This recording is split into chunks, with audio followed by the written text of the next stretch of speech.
branding and marketing and why it's important. A big one. I think a lot of the time these days, I meet a lot of young, not even young, like people just throughout the industry in general, in the hair space. And just, let's take the industry and the hair space out of it for a second, because I'm actually getting a lot of messages these days from people. I got a message last night, I haven't shared it with you yet, Leigh, from someone outside of the industry who's been listening to the podcast, and they're just taking it, and they said the context might be different, but the content is the same for them. They're just applying it to what they do in their life.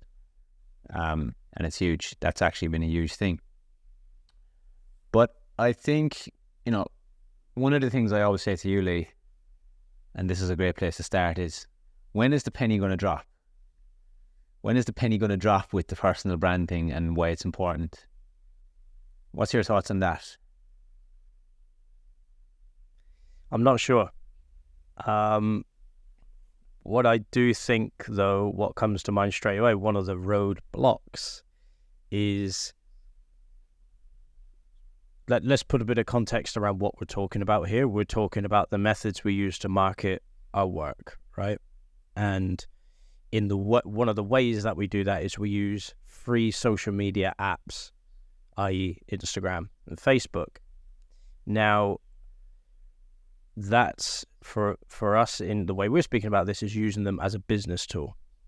I think one of the roadblocks is people use them as a personal vanity tool and an acknowledgement piece. So that is, I think, the biggest hurdle, is for people to realize that, I can use it as a business tool, but if I'm going to use it as a business tool, there's a certain change of how I see the thing. So I think that's when the penny will drop. And I think, sadly, like most things, the penny drops often when it's too late. Gary Vee says it all the time that, the best time to be on TikTok was 4 years ago. The best time to be on Instagram was 4 years before it got big. Sadly, the penny drops when it's too late, because, it's like a cultural shift, right? We normalize behaviors and then it becomes just what everybody does. Yeah, I think that's why one of the reasons why the penny doesn't drop, the utility of the means that we use. Yeah, that's where I'd start. What do you think? I feel like it's changed over the years. So like we were just speaking to some of the guys in AMP about it. We were speaking to them about the context of how Facebook and Instagram has changed throughout the years. It started off as more of a personal connection thing, and then it transitioned now into like a business. But I think a lot of the time I see people getting caught between the two, and they don't know what they're really using the thing for. It's like the utility that they're using it for hasn't been identified. So then if we're too far in the personal, it becomes about validation and vanity metrics.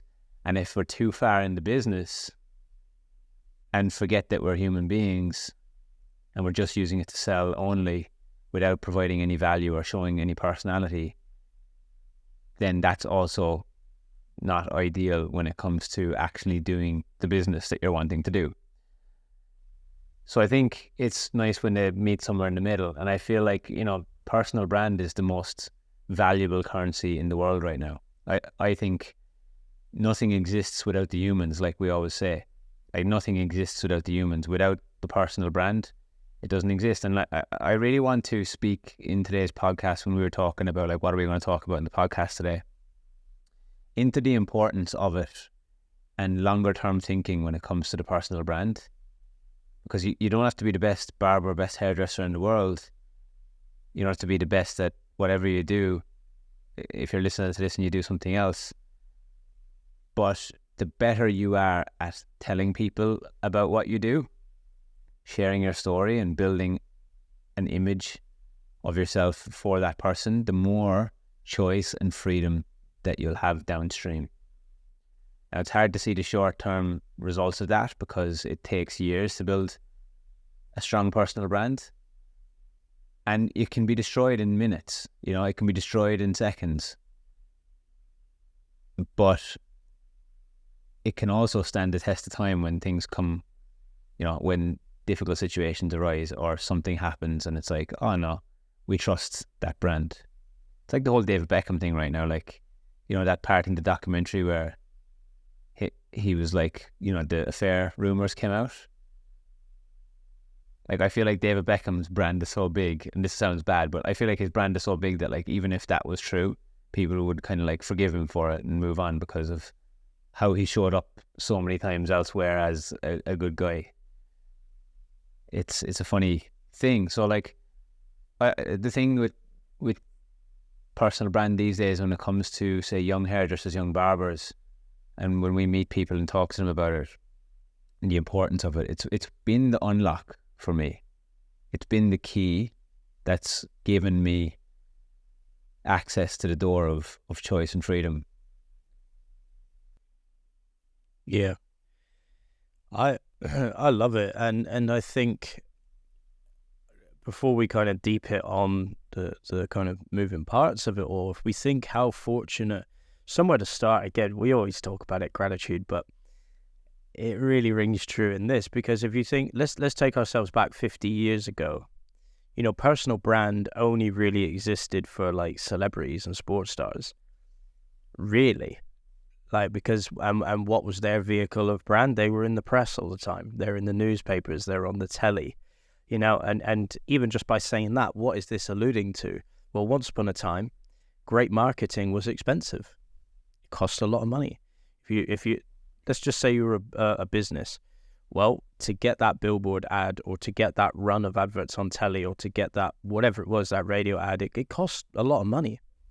And so that's why personal brand wasn't as popular, and it was probably more reserved for celebrity status people, A-listers, sports stars, monarchy, people like that though they were personal brand. And then in the industrial world, we modeled our lives and what we did off of people like that, and that was a highly monetizable system. Fantastic.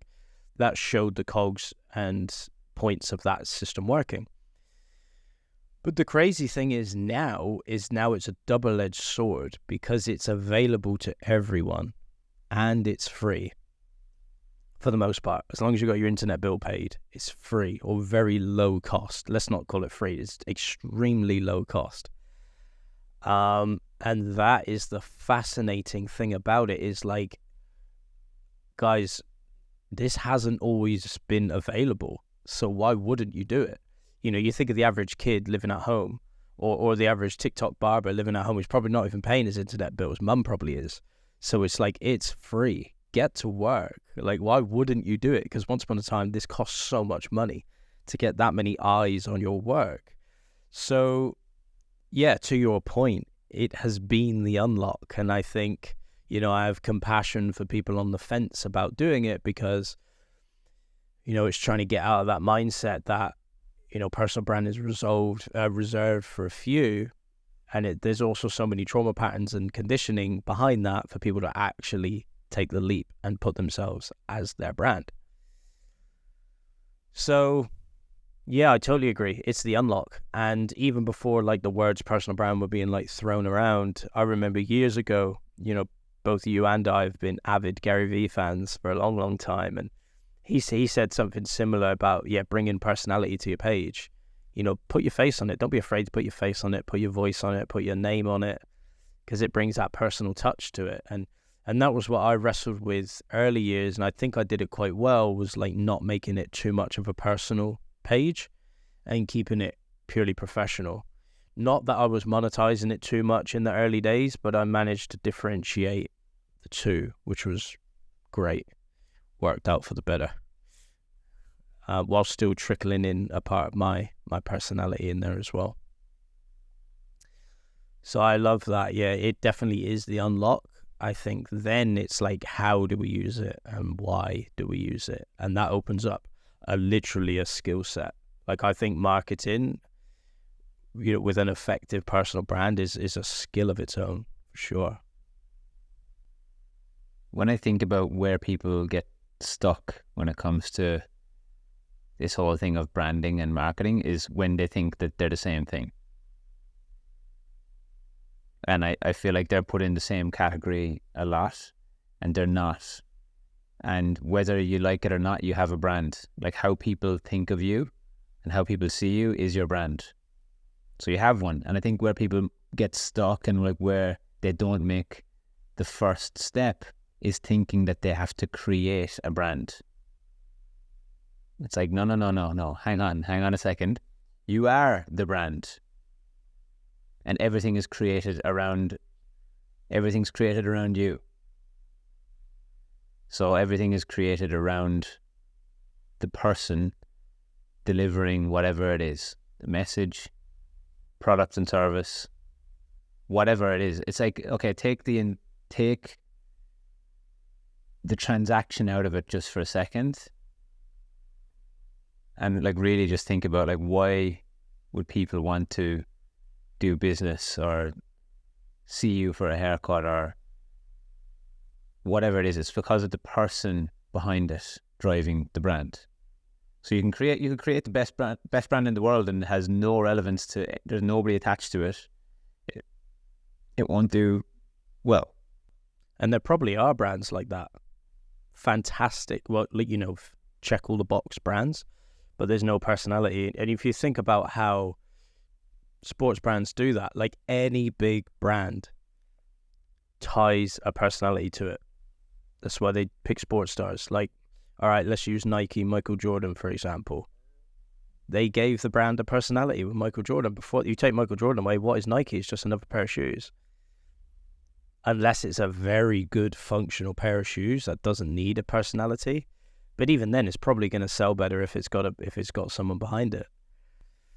Yeah, which Adidas is magical. And David Beckham. Let's Adidas, David Beckham. Let's take a step back slightly and think for people listening at home. I think we have a great understanding of this, the cycle of things through our mentorship program. This is what we teach a lot of people. You know, the difference between branding, marketing, and sales. They are three different things, but a lot of people will group them, or if not, think they are all the same thing. So let's get back to brand. Like, what would you say brand? What's the nuts and bolts of brand? I would say the nuts and bolts of brand, it really depends, like, because there's a couple of categories of brand in my opinion. You know, like there's the personal brand, and then there's brands that we create for businesses. So the nuts and bolts of personal brand are the humans behind it, like, so the personality, the values of that person, the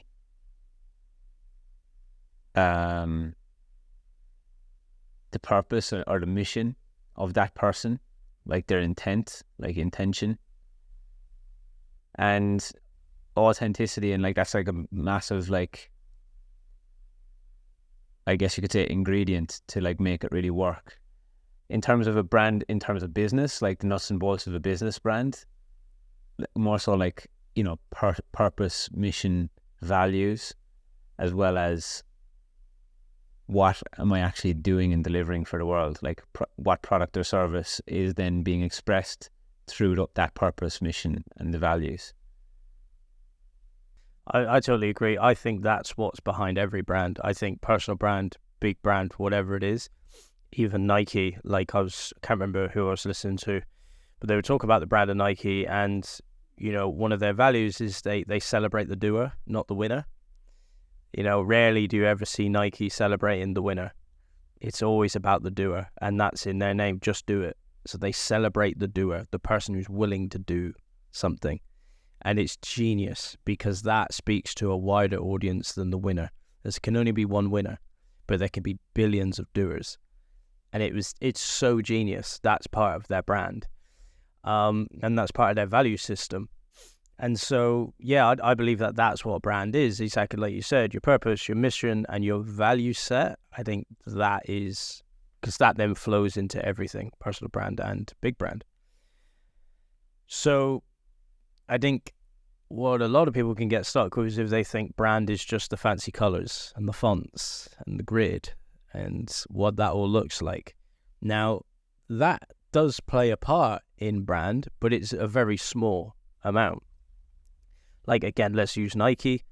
Well, they're not known for one type of sneaker and one colorway. They've got all the colorways you can ever imagine, and sneakers beyond imagination. So if it was about a certain color and a certain sneaker, it would have been. But it's not. It's about the value set. We support the doer. And I love that. And it's because you can get take the personality and the value set out of that brand. What is it? It's just another sneaker with no emotional human attachment. And it's got to be a bloody good sneaker if you're just going to sell it on that alone. You could take it another step further, trying to sell people things that they don't need. That's essentially what marketing does these days. It tries to convince people that they need the thing that they don't need. That is modern day marketing. In a grand sense of like the monetized distraction world, who needs 10 pairs of sneakers? Nobody. Who needs a haircut every week? Nobody. But here we are trying to make money. So yeah, it's really interesting. So then that's kind of brand in a nutshell, really, for us, is like values, the value of the brand, the mission of the brand. And when it's personal, that comes out in your personality too. That just naturally floods out in your personality. So then marketing, what is the ingredients for marketing for you? Or how would you define marketing? Communication of the brand in order to facilitate a sale.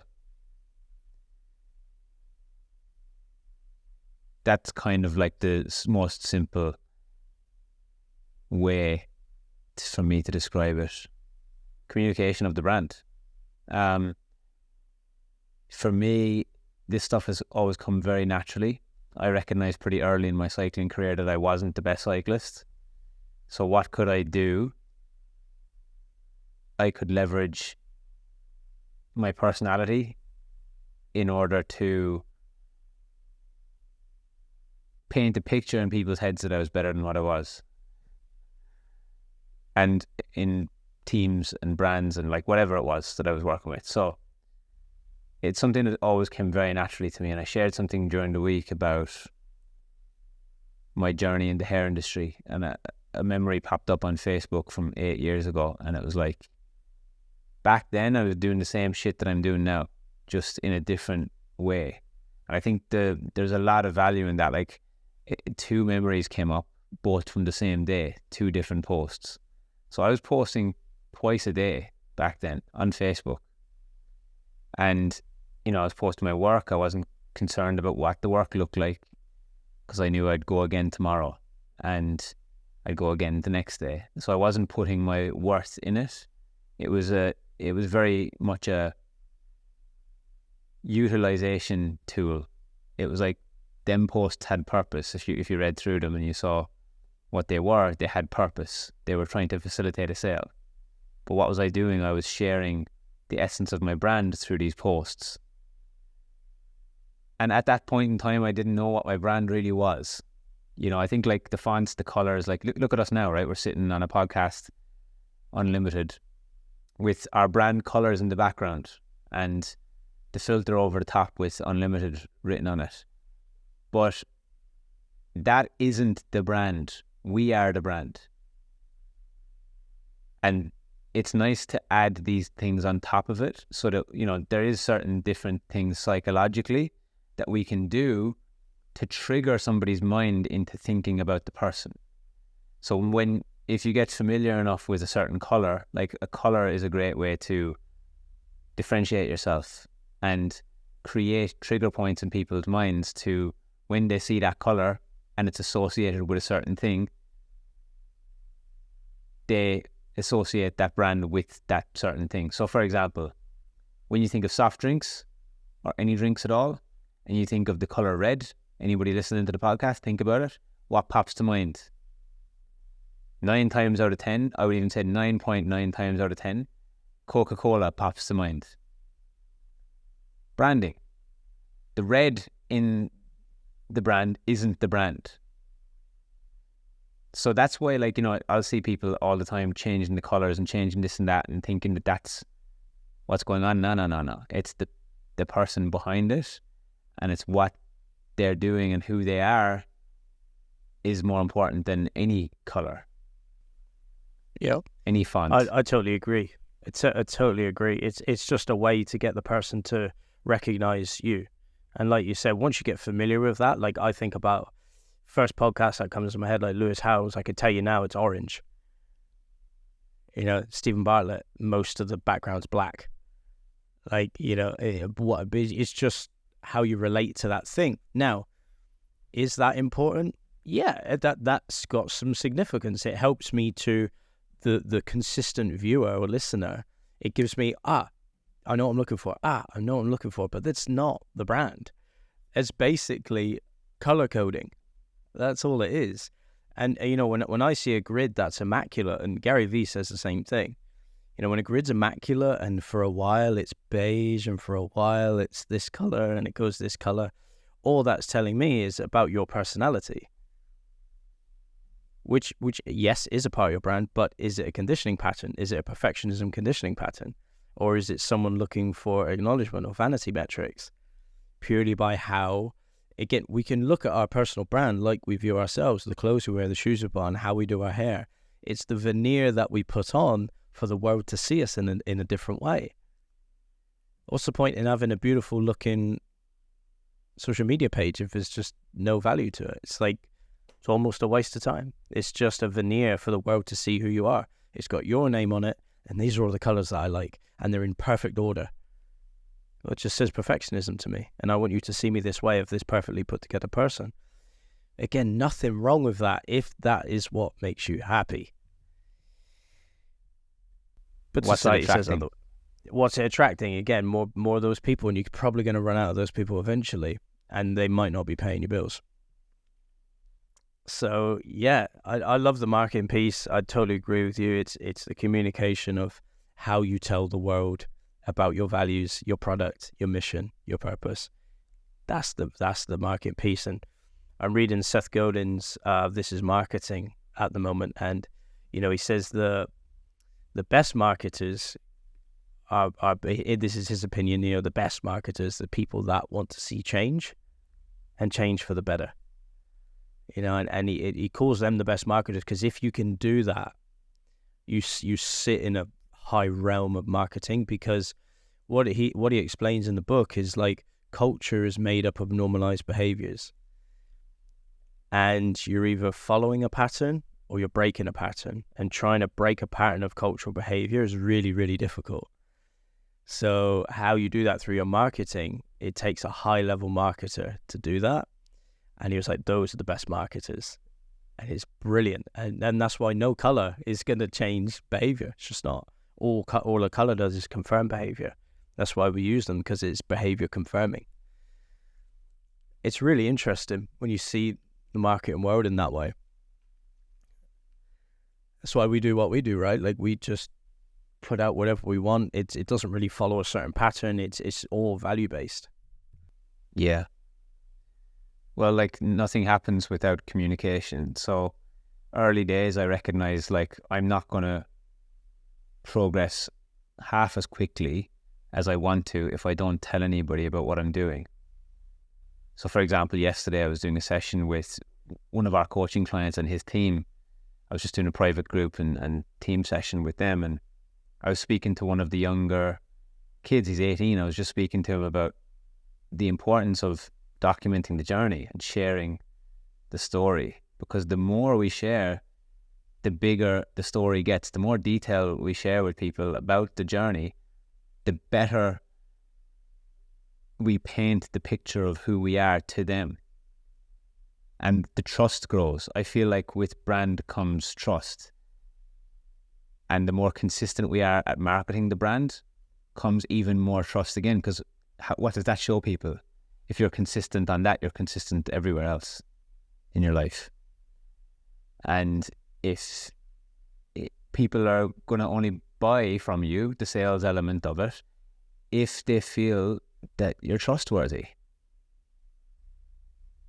So like for us, when we became, I wouldn't even say when we became it, but when we transitioned more so into education, we had to tell people that that's what we were doing. I'll never forget that conversation at one time when we very first started doing it together. And it was like, I remember, it's actually quite funny to think about it, because I feel like, there was times when even you were like nervous at the start. I'd been doing it like on the stages and doing different bits. And I think like, yeah, I wouldn't say nervous, but maybe a little bit just like not fully embodied at that time. And I remember just saying to you, all right, Leigh, it's time to just, this is who you are now. Like, it's time to step into the role and just be that person. We need to tell people that this is who we are. This is our responsibility now. And at that time, when I was transitioning from cyclist into barber, nobody was going to figure it out for themselves. Like, that's what I realized pretty early. It's like, they're not going to figure it out for themselves. And like, I had a strategy without having a strategy. Like, it was just something that came very naturally to me, and it was very innate. Like, people are often shocked when I tell them that in my first year I was doing 60, 70, 80 haircuts a week. And I started doing them for free, no money. And then I built it up to, I think it was like 17 or 18, 20 euros. I was the most expensive in my town by the time that I left and came to Australia. But that was through how I communicated my brand and told people about who I was. So the marketing alone isn't enough. Like, if there's no brand behind your marketing, don't be surprised when you don't make any sales. And that's what I'm seeing happening a lot now, is like, there's no real strong sense of brand behind people's marketing. Like, if I just came out tomorrow and said, I'm going to be a DJ now, and I want everyone to come to my gig this Friday at this particular place, just marketing, no branding behind me actually doing no proof essentially at all, no social proof behind that's me and who I am, nobody would come to the gig. But the expectation these days is that that's what can happen really quickly without any kind of social conditioning or building up any social proof or evidence. Evidence-based stuff isn't as valued anymore. I don't know. I think that's a really important that's a really important piece to the whole thing, isn't it? Is in a sense, if we look at the way these apps and things are put together, they're a storyboard, they're a portfolio over time. It's basically just one big documentary essentially of your life, and it's okay to post with to just build some story and build some brand. I think that's fine.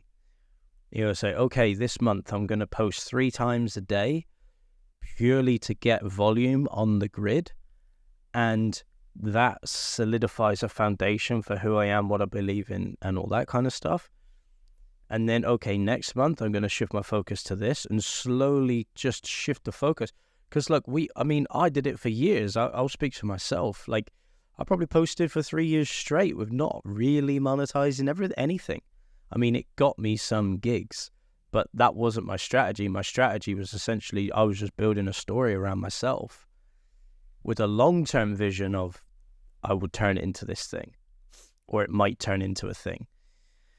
So I think it's okay. It's definitely okay to post and given your post utility, and a bit of story building is fantastic. What are your thoughts on people deleting all of their posts and starting again? I see this happen quite a lot. Like, people will say, I'm just going to start my Instagram again and delete all my posts. Now, to me, just briefly before while you stew on your answer there, what that tells me is that it tells me a little bit more about the personality of the person again. Like, when you go on my Instagram and you see that I've posted 2,000 and something times, people are more likely to trust it, follow it, believe it. If I had 9 posts and they only dated back as far as a couple of months ago, I might be considered an amateur in my field, because people might look at it and think, he's not been doing this for a while, so I don't trust him enough to spend my money. Why do I get the gigs? Like, why do I get the big gigs? Why do I get to do the footballer's hair and this and that? Like, not even just that, you know, obviously being in situations and circumstances where I've had people help me doing that too, you know, like, but how is the trust built? You know, what are you telling people when they land on your page? That is the front window of your brand. The front window of your brand is there. It's like, what are you telling people about yourself? Because they're not going to figure it out by themselves. They ain't going to, like, I'm sorry to tell you, if you're listening to this and you think that the world is revolving around you, it ain't. Everyone's out there doing their own fucking thing and nobody gives a shit. So whether you have 2,000 posts or you have 9 and they're aesthetically perfect, nobody cares. How often do people really scroll down anyway and figure shit out? You know, like, to me, if there's more of a story, it just builds more proof and more evidence, and it solidifies everything that I'm saying today because I have 2,000 posts to back it up. Yeah. And get this, right? I'm not far off that many posts. I've posted 1,600 times. But look at the difference in following. So it's okay to build story. You know, some things are going to pop, some things aren't. And that's fine. I've been cutting great hair for fucking years, decades now, nearly 2 decades. But it doesn't mean you're always going to rise to the top. So back to the question, what did you ask me there? The top is. It depends what you kind of think about what the top is as well. And I think, you know, there's also there was a lot of strategy behind me growing my following. You know, I did that in a very manual way, and I hit a wave when I first came to Australia, and it's plateaued. People unfollow me as much as they follow me these days. You know, it's the same. Like, I get unfollowed just as much. So, and plus then it's about stories as well. Like, what am I doing throughout the day? Like, because you remember when we were working in the barbershop, like, there was days where I'd be posting 6-7 times a day, all the haircuts I was doing. What was that doing again? Solidifying that what I am posting about is true. More evidence building, more authority building. We were on fire back in those days. Our social medias were... I did it a few weeks ago, just scroll back to like heyday point, and it was ridiculous. Like, ridiculous. The variance of the looks we were creating, we were hammering our stories at that time. So consistent. I remember there's one DM that stuck out with me, and because we used to do it, didn't we? We'd you know, first haircut, second haircut, maybe fourth haircut, fifth. You know, we'd be doing like 10, 12 haircuts a day, documenting the day. And I remember this one day, this one barber my story must have just been popping into his feed at all times. And I can't remember the way he said it, but he was like, you know, when you go into work and your first haircut's like a 9 out of 10, and at the end of the day it's like 11 out of 10. He just kept seeing the story, and the haircuts are getting better and better and better and better. I was like, yeah, that's the power of that. Now you know what goes on. Now you get to see it. You know, it was ridiculous. What does that do? What does that do for a client, for somebody who is a potential customer or someone who's going to spend their money with you? It shows them that what you're doing is real. It brings the reality into it, and it's social proof building. There's no better currency right now than building the social proof and evidence. So back to your question of people deleting posts. Now, for the longest time, and this still is like 90% of my belief, is don't do it, because I think it's sad. It's a sad way to lose a part of the story.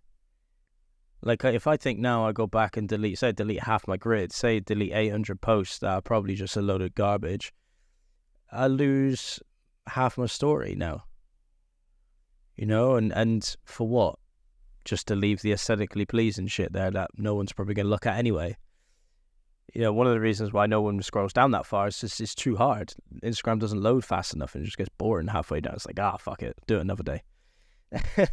I don't have the time to be doing that. But when I land on a page which is aesthetically pleasing, and it's only got 9 posts on it, I'm like, what do I believe? Like, is it even believable? So And it's a great way to like just look back on your story. And, you know, I look back to 5, 6 years, 7 years ago and like, oh, cool. Yeah, life's come a long way. Like, oh, that's what I was thinking about then. And I've got like a good gauge to see where I was at. But then again, you know, it depends what you use it for. That's a great personal brand builder. Like that story, to see that there spread out over 1,600, 2,000 posts. What a brand builder. Fantastic. But I've heard people talk on the Gary Vee show about, you know, putting up a post and deleting it 4 or 5 times and reposting it in a different way so it hits and goes viral. Now that's a different strategy. Now that's very metrics driven and probably views driven, growth driven, and sales driven. Well, maybe not even sales driven, just growth driven. So it depends. I think that approach, deleting it and reposting it 5 to 10 times in a different variation and a different format, is instant gratification model. But what we've done is that long-term gratification, the delayed gratification. You know, like you say, I'm okay if a post doesn't hit. I'll do another one tonight or tomorrow. Like, it's fine. And that's a massive metric. And we've played that long game for a long time. There's people that haven't played that game even longer than we have, you know? Yeah. I think quite an interesting one. But I think it's sad just to delete a lot of the story. You know? I agree. And I also think that, like, what people fail to understand when watching celebrities on social media or watching people like Gary on social media is like that strategy is a whole meeting with a full marketing department and branding team that are all in on the same meeting. And like, what are we going to do? So like, just following a celebrity strategy isn't going to get you the same results. For example, like when celebrities delete all their posts, they archive everything if they're releasing an album, because what does it do? It gets people talking. Oh my God, this person deleted all their posts. What's going on in their lives? Front of mind. And then when the album's out, they just go back and release all the posts again. Like, but they have a full marketing department and team doing that for them. You know, it's a strategy driven, you know, metrics driven thing where they're testing it and they're measuring it. So get this, right? So I think that guy, I'm pretty sure you sent me the reel, but the guy that was uploading and deleting the post, he said he'd do it up to 10 times. And I think he waits like 10 minutes or something. If it doesn't get X amount of views or something within 10 minutes, he re-uploads. But if you got that 10 of them, that's 100 minutes you've got to have up your sleeve and glued to your phone. Now, in the Gary Vee world, in these celebrity worlds, you know, Kardashians, these hip-hop artists, they've all got teams doing that. You know, they're not doing that themselves. That's their job. That's what they're paid for. And each one of them is probably sitting on a different post going, right, what's happening to it?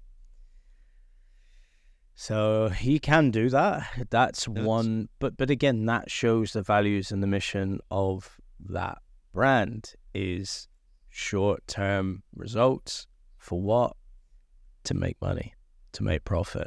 And that's fine. Everybody's using, and that's the cool thing that solidifies the idea of like this free to use app can be used however you want it to be used. It's just, do you have a system and a framework? Because that's the system and framework they're using. That's the system and framework we're using. But most people just post hoping for the best. Now that's not a very good system. No. Because oftentimes we're disappointed with the result.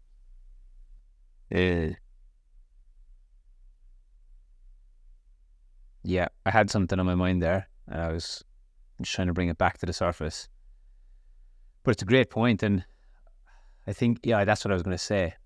So, a lot of the time, an objection that I hear when it comes to brand and marketing is that it's too hard, or I just can't be bothered, or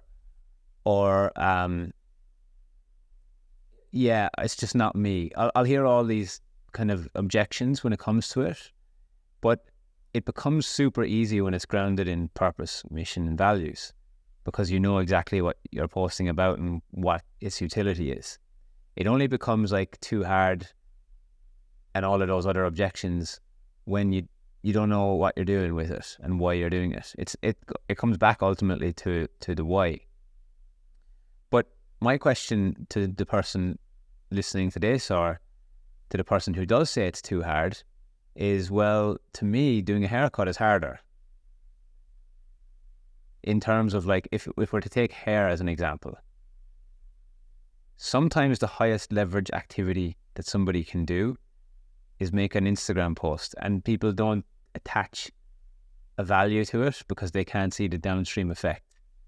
So, like, for business owners, what I always say is the most effective thing that you can do, more so than cutting hair, especially if you have a team, is to communicate to your audience. Marketing your brand, first of all, is figuring out what does my brand stand for, purpose, mission, values, and then communicating that through your mediums to your audience is the most important thing that you can do in order to make sales. Just doing more haircuts is delivering the product of the sales. You're forgetting about the branding, marketing, and sales that comes before the delivery of the product. And a lot of the time people get caught up in just thinking, as long as I'm making money right now by delivering this haircut, the business is doing well. When, for example, right, somebody has 6 team members and they're number 7.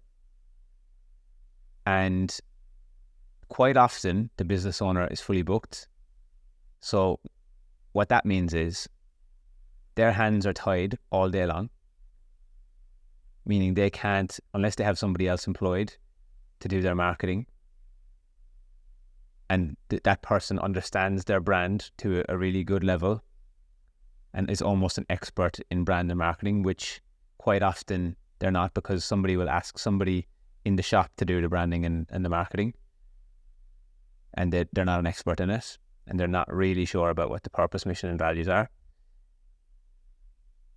What ends up happening is the brick and mortar mindset creeps in and gets stuck. So the business owner would actually be better off doing no hair, because what happens is the business owner is usually the one that's fully booked. Well, I wouldn't even call them a business owner in this example. It's more business operator. You know, they need to transition into business owner if they want the true freedom. So 6 team members, say for example, the business owner can do 10 haircuts a day. That's the capacity. And they're fully booked. But they have 6 team members, and between them, they all have 10 availabilities. The business owner would be better off sitting down and writing an email to an audience, because most barbershops have quite a big customer database because they collect a lot of data through the booking systems. They'd be better off sitting down writing an email and sending that out to the database to try and get bookings, to remind their audience that, oh yeah, you can get a haircut if you want. And they'll be like, oh yeah. So we've had clients in AMP who we've taught this system to. There's more intricacies to what I'm explaining, but we've taught this system to, and they'll send one email out and they'll get 8 bookings. So that's downstream money. 8 bookings, 10 bookings, 15 bookings, 20 bookings from one email. So exactly, it's a day's work. So it's switching the mindset from business operator to business owner and thinking, okay, what is the best usage of my time? How do I communicate my brand? And how do I, you know, a lot of the time, this is the sad truth of it, right? And people need to hear this. Your team aren't going to do it for you. The team aren't going to do it for you. It's not their baby. We can never love somebody else's kid as much as we love our own. I don't have kids yet, but when I do, that will make a lot more sense. But I understand the principle. And the principle is nobody's going to market or brand your business like you are. The most important activity any business owner can do, me included, I knew when I started cutting hair, it's more important that I'm posting about this than actually doing the thing. It was more important that I was 8 years ago when I was back in Fermoy in County Cork, Ireland, doing $5 haircuts, €5 haircuts. It was more important that I kept talking about it and posting than doing the haircuts and delivering the products. That's just collecting the cash. That's not proactive, it's reactive. It's not looking into the future, it's just acting in the now. And the biggest trap that I see people falling into in our industry, because of the brick and mortar nature of it, is getting stuck in the now and the next week and maybe even next month, but not thinking further downstream. I love it, and I agree with everything. But back to your point of like, why can't people be bothered? That's where that whole rabbit hole came from, is like, you know, in life, oh, because it's too hard. Like you said, you know, whatever that person said to you, oh, it's too hard. Okay, well, we have to choose our hard. You know, what's harder? 50 years ago, trying to raise 50 to 100 grand just to get a billboard? More, probably. I don't even know what a billboard campaign would cost, or get an ad on TV. Or take 5 minutes out of your day to use an app to use on your phone. That's free, where you can reach millions of people, or thousands of people, depending on your size, at the click of a button. Choose your hard. You know, get behind the words. What they're really saying is, I have deeper issues and control issues and uncertainty issues about posting on social media. That's what they mean. So or they don't even just know how to do it. What they're basically saying is, I don't know how to do it, so I'm just going to shut it down. Yeah, I find that one hard to believe, because, you know, these people are born into this bloody social media world. Everybody knows how to make a post. Now, I get what you're on about. They don't know the system and framework and the metrics. But like I say, posting, for posting's sake's okay, because it still builds a bit of story. Now, these people are saying they can't even be bothered. Like, oh, it's too hard. What's too hard? Choose your hard.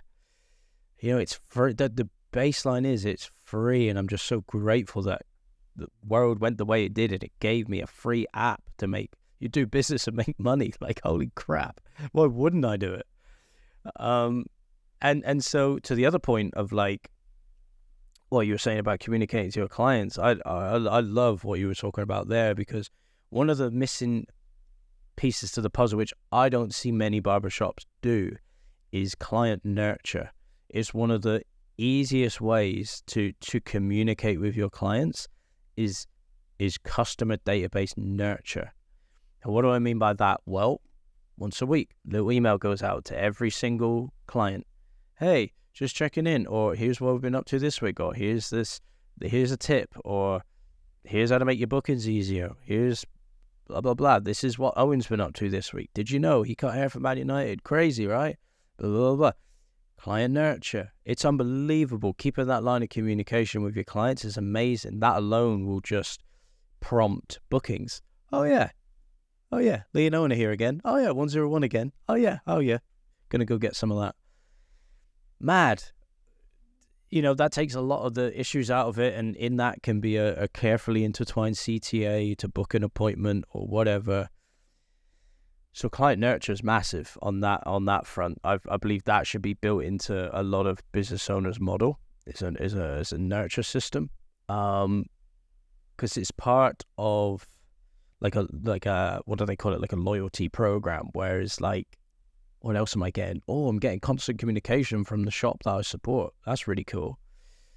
And it's easy. Your month's work can be done on a Monday morning within an hour. You could probably draft up four emails on Monday morning in like an hour. Get them scheduled. They go out each week. Done. Like, it's not that hard. Yeah, and those huge. Those four emails could be bringing in, say for example, they bring in 20 haircuts in that week, or they bring in 40 haircuts in that week. That's quite often more haircuts than you can even do yourself. And that's where people fail to kind of understand that the brand and the marketing is probably the most important part of the business. It's more important than cutting hair. We say that all the time, because you don't cut any hair without it.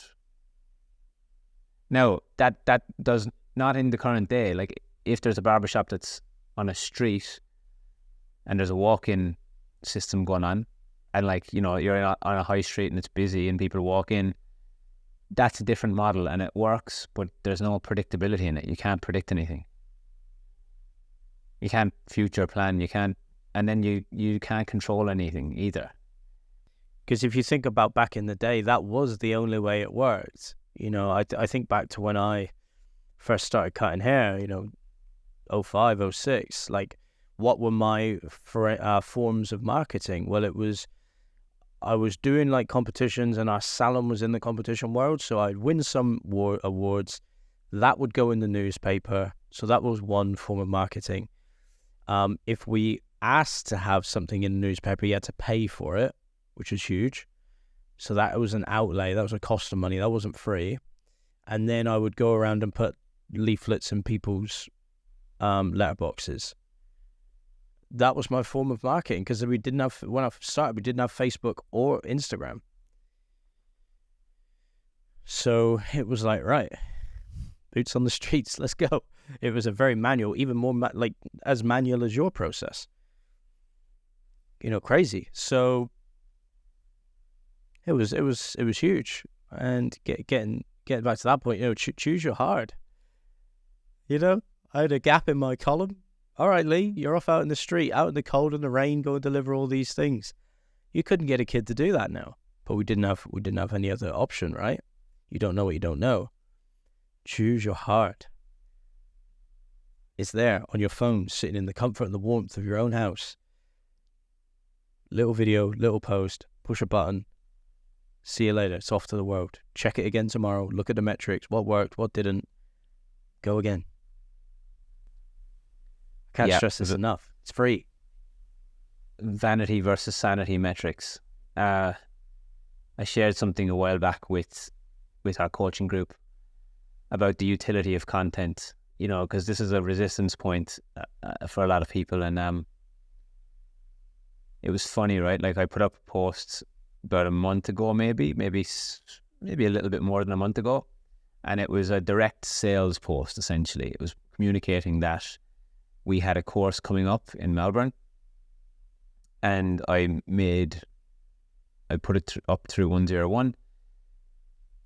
I made you a collaborator. I made myself a collaborator. So it spread to an audience of about 20,000 people, roughly. And I got 6 likes. 6 likes. So that means that was 2 likes per page. 2 likes per page. But it made a $3,000 sale. So, was it a successful post? Abso-fucking-lutely it was. But I could look at that and after a couple of hours and think, oh, that's not a successful post. I'm taking it down because I would let the vanity metrics sink in. The sanity metrics is the numbers that hit the fucking bank account, guys.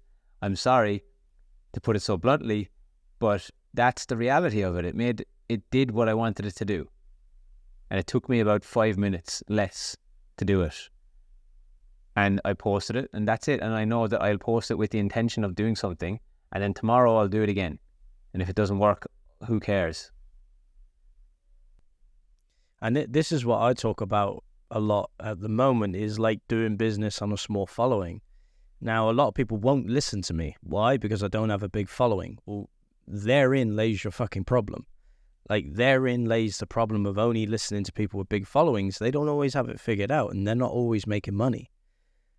If you're in the game of making money on social media, it does matter to a certain extent about how big your following is, but what it matters more is how loyal they are and how much they like your brand. That's huge, because I've said it to our coaching group so many times. Views for views' sake and followers for followers' sake isn't always a good thing.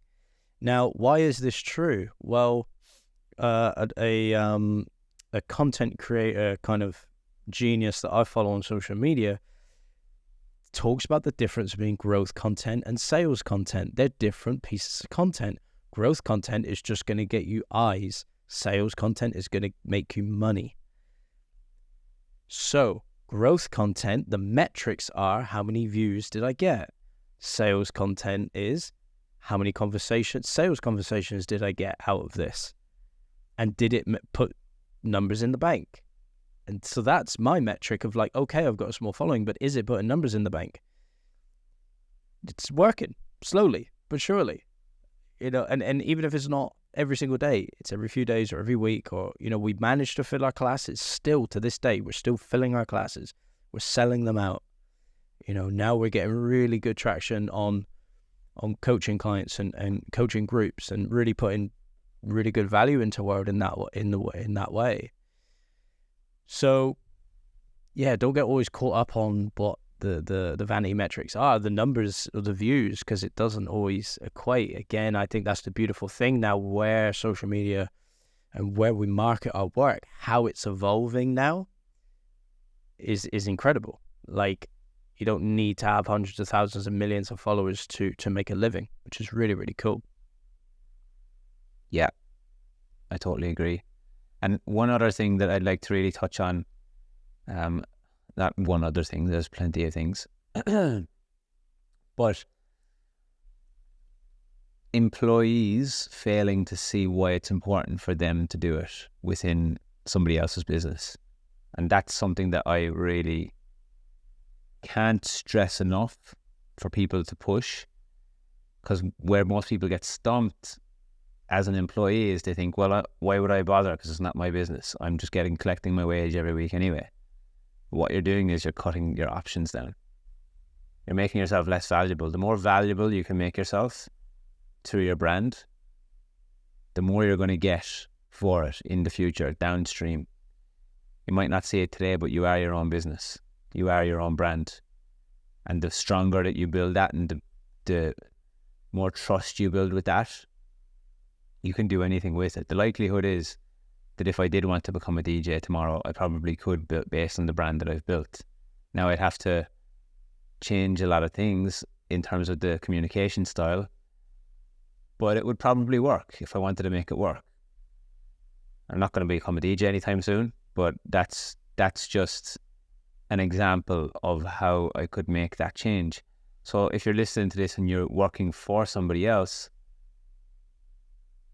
I think it's a valuable exercise to look into the future and think a little bit about your future. Do I want to work here forever? If the answer is yes, then don't bother making any content. If the answer is no, and you want growth, which is one of our 6 human needs, is the need for growth. If we're not growing, you're dying.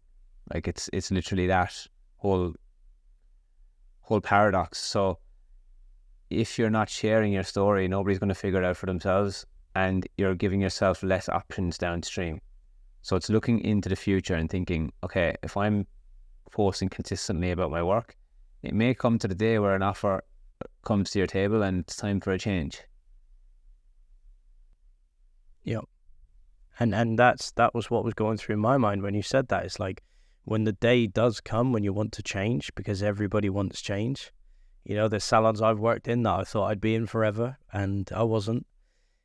Life has its seasons. But when you want to change, in this day and age, especially in the hair world, the evidence pays dividends, because, you know, we've both worked in shops, and a shop in particular where it didn't matter about the references, didn't matter about the resume. A lot of it was based on your evidence, your social media. Like, did you have the proof to back up what you say? I don't care what a past employer said about you, because how do I know that's even true? I know plenty of people that have cracked a deal with their old employer. Can you just, when they jump on the phone, just tell them I'm great, please? Yeah, cool. But now, because we've gotten so used to having another free option of proof, you've got 1,600 posts worth of, this is why I am who I say I am, and this is why I'd like to work with you and receive what I'd like to receive. You know, you could potentially be the best person in the world, but if someone's got better proof than you have, I'm probably going to pick that other person off of hearsay rather than the hard evidence. I'm like, well, the proof is right here in front of me that this person is going to be able to deliver what they say they can do. This person's just got like words.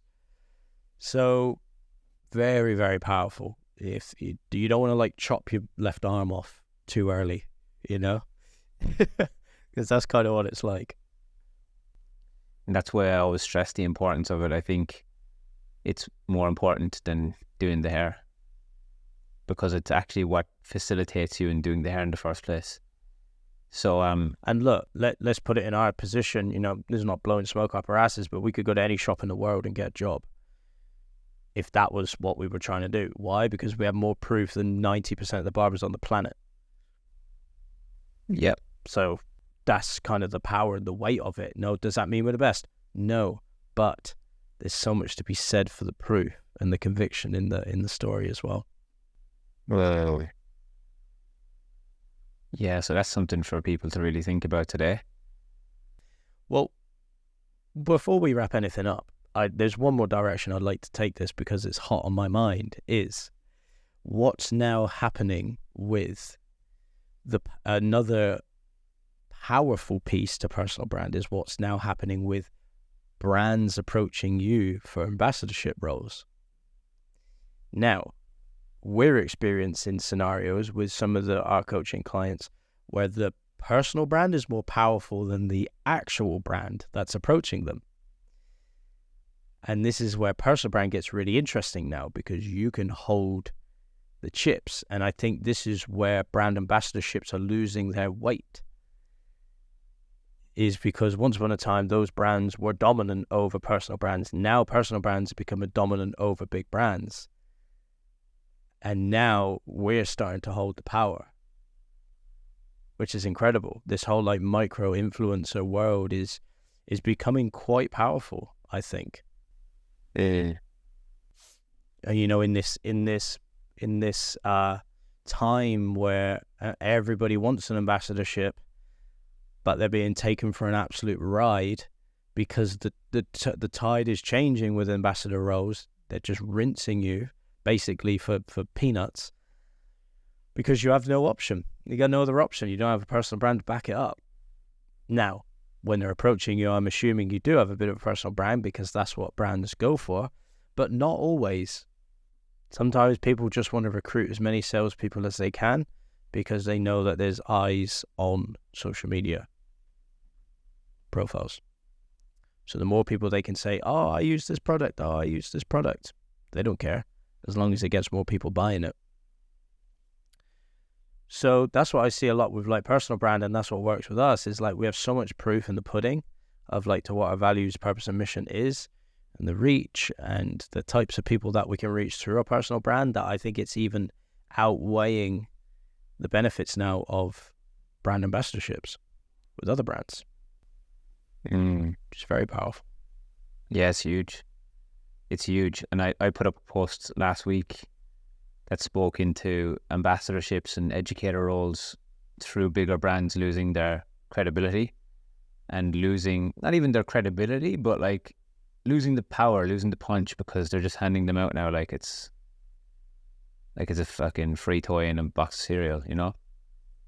And what the bigger brands are actually doing is damaging themselves. Like some of the brands I've worked with in the past, I look at their current content and I'm like, damn, like who's even over this? Like who's even really looking at this to monitor it and see that it makes sense, or that it's not tacky? Because like all they are caring about now is the sales and the numbers and the metrics, because that's how people are keeping their jobs in these bigger roles, and they're damaging the brand in the meantime. So something we help people with a lot is not damaging their brand, you know, and that's huge. And I think the importance of building a good personal brand, or a strong personal brand, a bold personal brand, is it gives you room for negotiation. You become the prize, and that's a really powerful place to be in, because then you're in control of your life. And if we want to see change in the world, it's got to be us that does it, right? Like we can't just keep letting these big brands call the shots, because a lot of them don't have our best interest in mind. Now, why, you know, knowing what we know about, I'm just going to rabbit hole this one for 2 seconds. Knowing what we know about chemicals, all that damage, what it does to us, why on earth any brand starts a brand new hair product company in the exact same way the last one did, knowing what we know about that? That tells me that it doesn't have the people's best interest in mind. It just doesn't. If it harms your health, that isn't having your best interest in mind. How you look is down the track from that. I'd rather be healthy than look good. Like, that's just the end of the fucking story. So I can't get on board with those people. So it proves to me that they don't have your best interest in mind.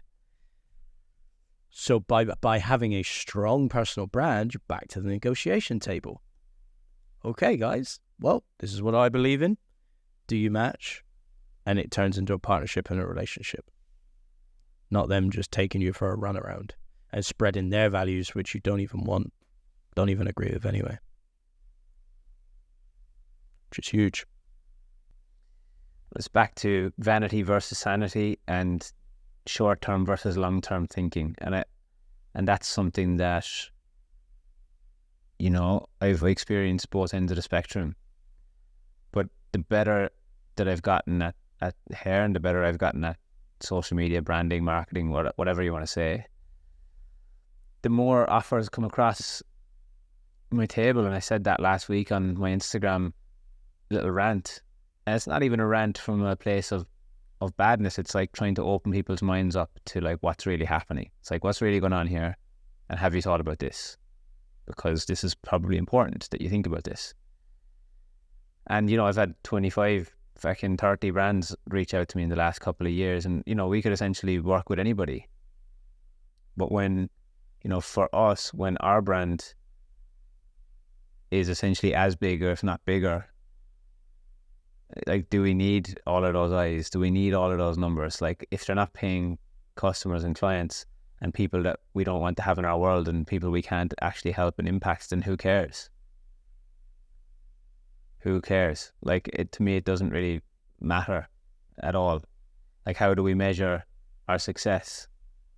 What do we base it on? And, you know, it all played a part for me. Like, I feel like all of the brands that I've worked with up to this point, it's never felt misaligned for where I was at that particular time in my life.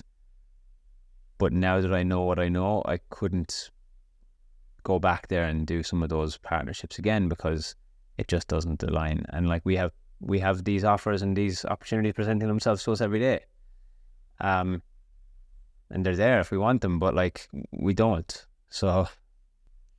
And I think that relates back into, you know, what's the best brand is an authentic brand, right? Like that authenticity piece that we speak to a lot. And, you know, I think Gary Vee said it as well. It's like, you know, the best kind of convincing is conviction, but make sure it's respectful conviction. And I think what he means by respectful conviction is that authenticity piece.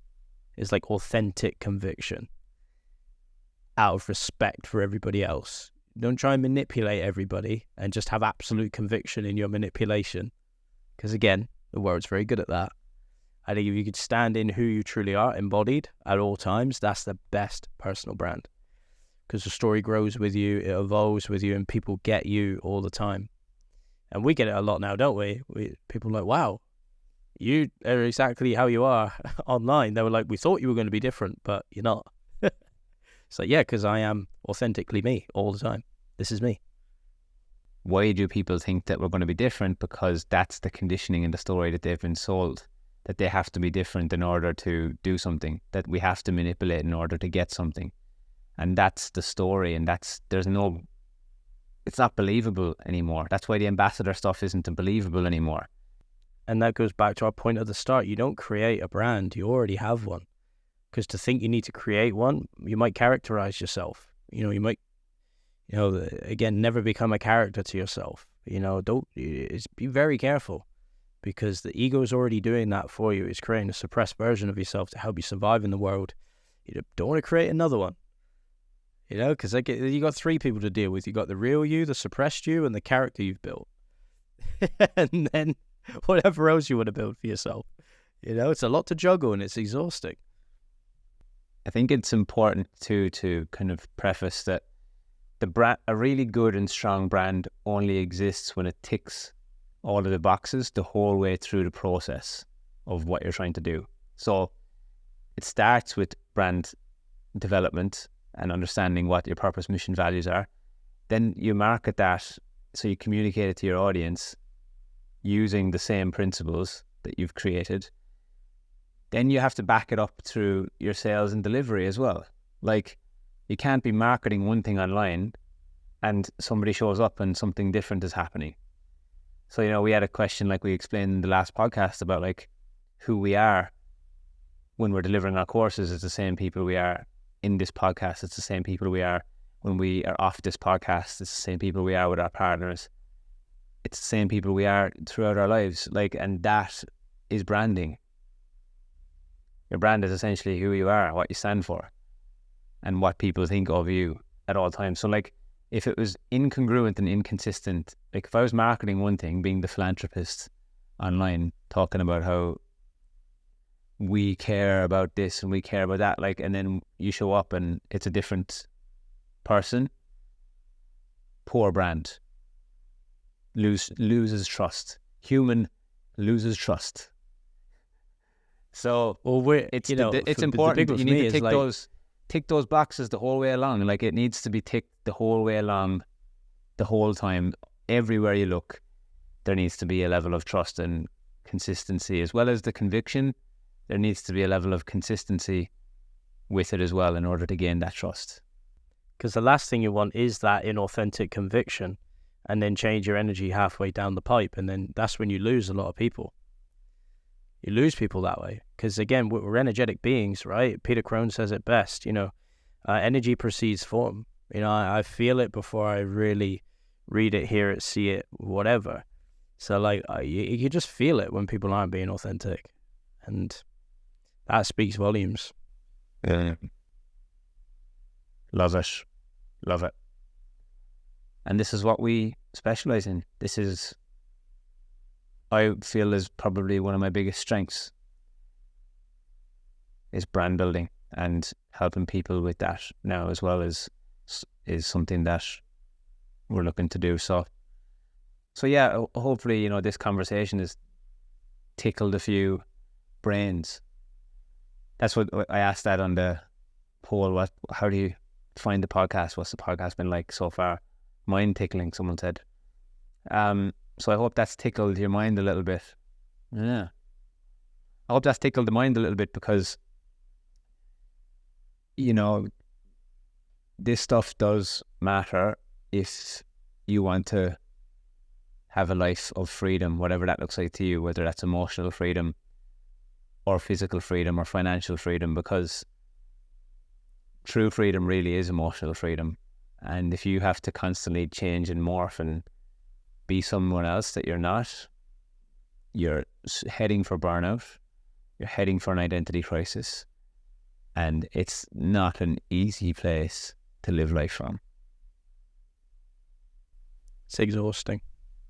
It's exhausting, and I've been caught up in it. Like, I've gone down a few, like, I've been swayed off track a few times, and then I'll quickly course correct and come back to like who I am. And yeah, I feel like I've gone full circle now. I'm almost going back to like who I was as a cyclist. Like, that side of me is coming out again. After going through my hero's journey and acquiring some new skills and coming back with some new elixirs. So I think that's a really important topic that we just spoke about today. And it's something for anybody who's listening to this to really think about and feel into. And like, you know, practical advice. What would you say to somebody, Leigh, going off the back of this, like first steps in building, I guess you could say, a strong brand, practical advice? Well, first step, I think, is to have a look at what you've already done and see if there's any truth in it. If there is, run with it. If there isn't, think about what is the truth and then go from there. Because just running off what you already do might not work, because it might be inauthentic. And have a good, honest look at that. You don't have to jump to conclusions right away. Look at what you've already done. Has anything worked? Has it been authentic? Has it just been a load of rubbish, essentially, just to impress people that you don't really care about? Or is it working? See, this won't be relevant for everybody, because some people are dialed in. They're on it. And if it already works, disregard what we tell you, because, you know, this is for people that just have no idea what's going on. So yeah, that would be my advice. and then reestablish from there. What about you? Fantastic. Yeah, I would say just do it, Nike style. Just start documenting, and like just it's you can't go wrong when you're just documenting your own journey. Like there's no wrong when you're just documenting what's feeling authentic for you on a particular day, and like just tap into that authenticity more and more and more, and just don't overthink it so much. Overthinking it is playing into the concept of self, your presented self to the world, who you want people to see you as. That's overthinking. Don't overthink it, just do it. And if you do get overwhelmed, look, there's help. You know, hire a coach, buy a course, read a book, research this stuff, chat GPT if you have to. Like, it's out there. It's out there. You know, don't that first hurdle of, oh, it's all too hard. Okay, well, pick your hard. Like, it's 2023. There's never been more options. It's never been easier. You know, don't try not to fall at that first hurdle, because what's the question always is from us, what's the opposite? And the opposite is nothing. So choose your hard. The best time to plant a tree is 20 years ago. The next best time is today. You know, the best time to have started curating your brand was when you were born. The next best time is today. So now with this new awareness, take what you've learned from this podcast and apply it. And just don't overthink it so much. That's my opinion and view and advice. So there you have it. There it is. Hope you enjoyed that one, everybody. Hope you enjoyed it. And we'll be back next week with another installment of Unlimited with Leigh and Eoin. You know, just two men trying to forge a path of becoming unlimited. One of the ways to become unlimited is to build a really strong brand, because it gives you options. And that's it. Thanks for tuning in. Like, subscribe, do all that stuff that they ask you to do on the podcasts and all that kind of crack. But yeah. See you next week. See ya.